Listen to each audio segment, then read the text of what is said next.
incredible start after winning a beauty contest in Tunisia, she became unforgettable in films like Fellini's 8½ and Leone's Once Upon a Time in the West. For decades, Claudia Cardinale was the embodiment of timeless elegance, a woman whose presence on screen could silence a room and whose beauty defined an entire era of European cinema.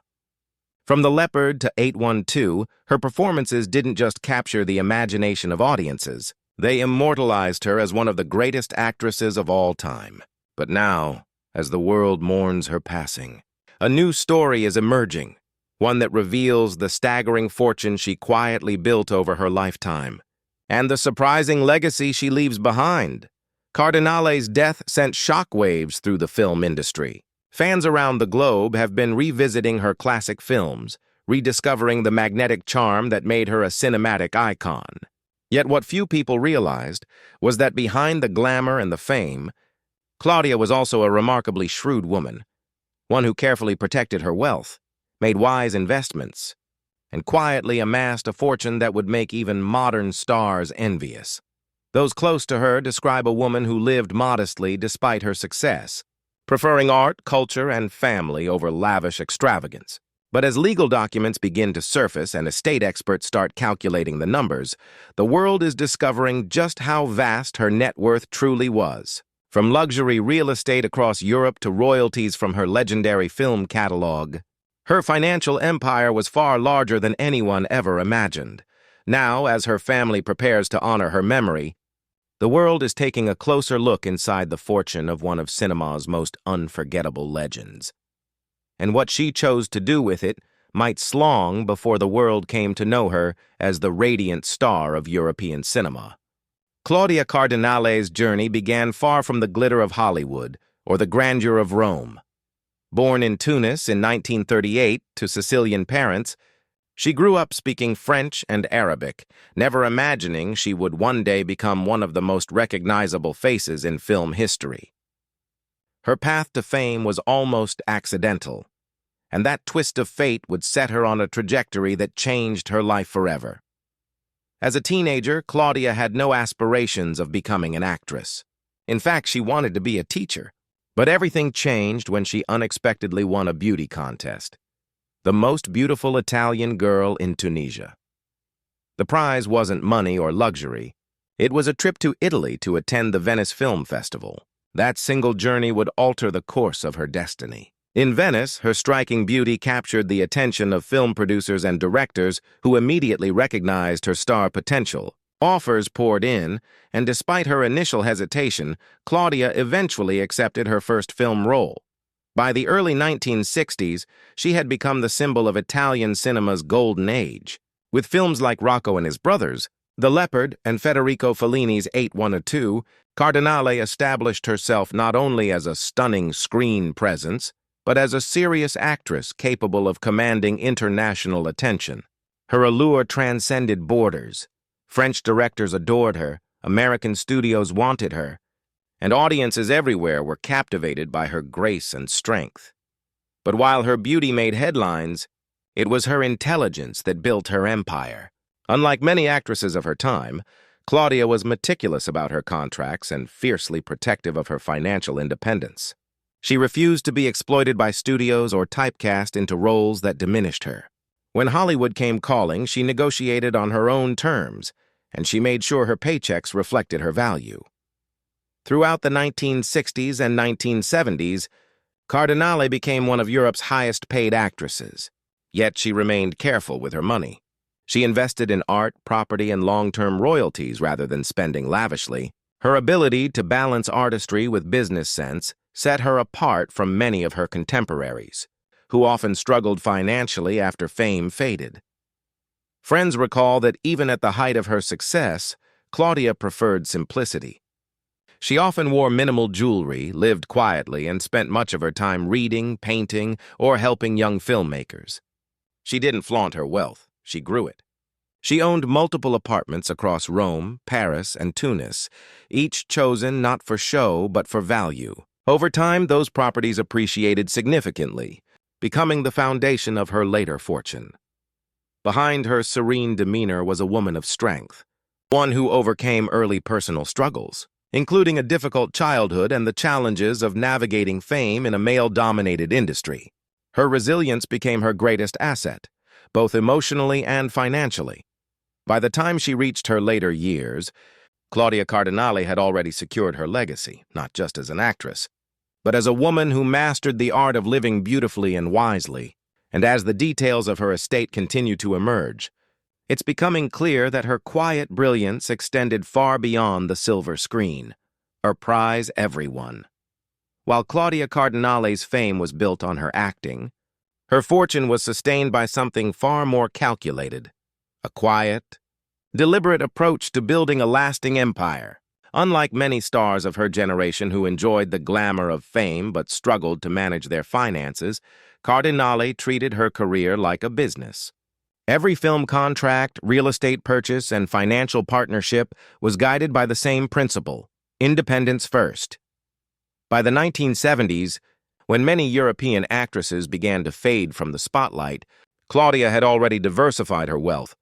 Her investments stretched far beyond film royalties.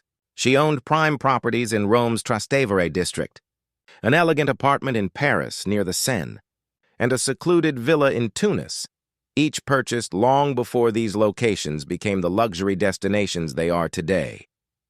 Those investments alone grew exponentially over the decades, quietly multiplying her wealth even as she stepped away from the big screen. What made Claudia exceptional was her understanding of timing. She never rushed into new ventures or allowed others to control her finances.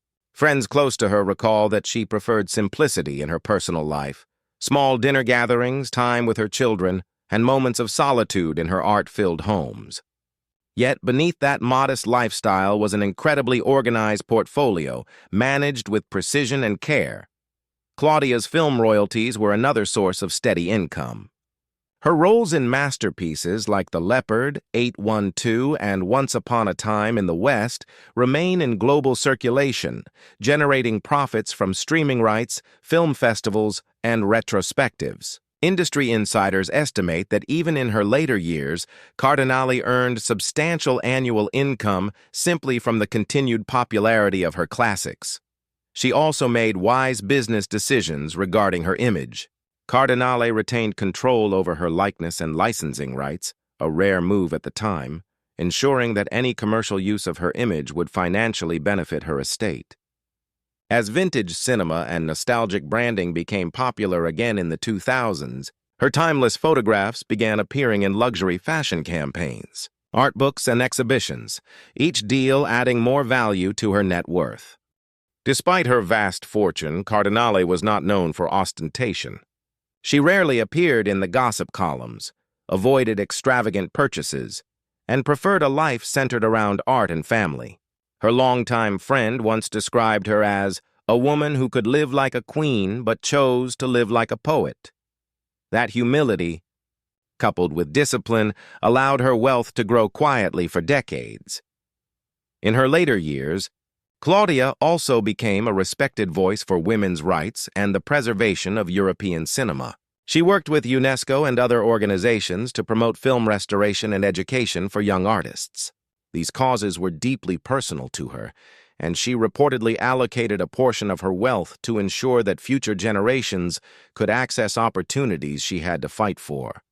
Now, as experts begin to assess the full scope of her estate, reports suggest that Claudia Cardinale's net worth could exceed $50 million, a combination of real estate, art holdings, royalties, and long-term investments. But beyond the numbers lies something even greater: a legacy of intelligence, strength, and grace. Claudia Cardinale may have dazzled the world with her beauty, but it was her wisdom that built her empire. And as the final chapters of her story are revealed, it's clear she left behind far more than wealth.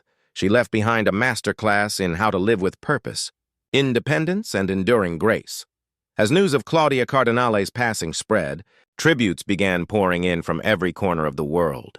Fellow actors, directors, and fans flooded social media with memories, old photographs, and heartfelt messages celebrating the woman who had defined an age of cinema.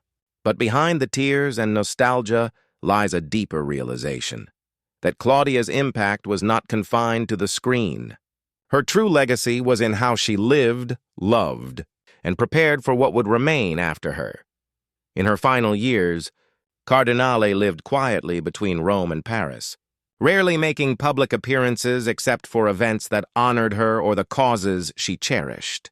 Even as age began to slow her down, she remained fiercely independent, handling her affairs with the same determination that had guided her since the beginning of her career.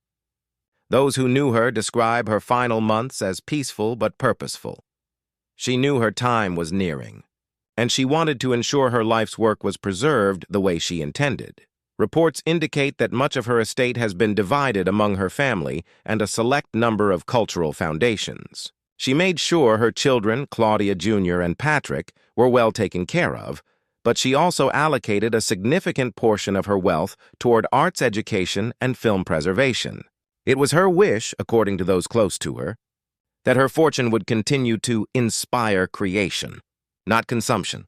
Her Paris apartment, filled with rare artwork and decades of cinematic memorabilia, is rumored to be transformed into a private archive, a treasure trove for film historians and fans alike.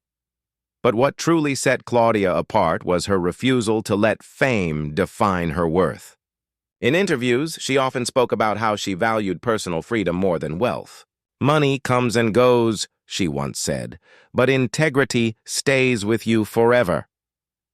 That philosophy shaped her approach to life and to business. She built her fortune not out of greed, but out of wisdom. Her death leaves behind not only an empire of wealth, but also a void in the world of classic cinema. To this day, her performances are studied in film schools for their raw emotion and authenticity. She was one of the last great stars of European cinema's golden era, a bridge between old-world artistry and modern filmmaking.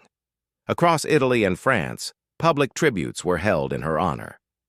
Film screenings were organized in her memory, drawing thousands who wished to celebrate her legacy. At Rome's historic Cinecittà Studios, where she filmed many of her greatest works, a large mural now bears her image, radiant, confident, eternal.